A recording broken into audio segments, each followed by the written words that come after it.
বন্ধুরা দেখতে পাচ্ছেন সয়াবিনগুলো আমার সিদ্ধ হয়ে এসছে। সয়াবিনগুলো আমি তুলে নিয়েছি। এখানে সয়াবিনের জন্য কিছু আলু কেটে নিয়েছি, আর এখানে শিলপাটায় জিরে, আদা, লঙ্কা বেটে নেব। তেল হয়ে এসছে, এবার আমি আলুগুলো ছেড়ে দেবো, দিয়ে ভালো করে ভেজে নেব। আলুগুলো ভাজা হয়ে গেছে, তুলে নিয়েছি। এখানে কিছুটা টমেটো কেটে নিয়েছি। আমার মশলাটা করা হয়ে গেছে।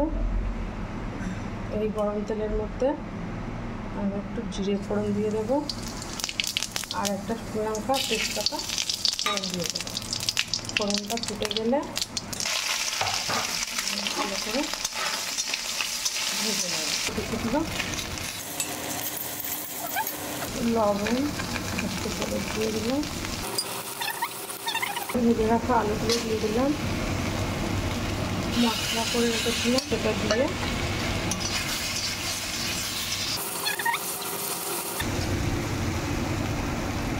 এবার আমি জল দিয়ে দেব।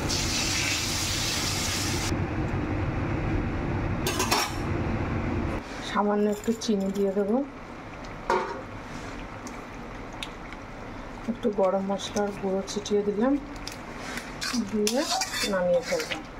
আপনারাও এইভাবে বানিয়ে খেয়ে দেখুন।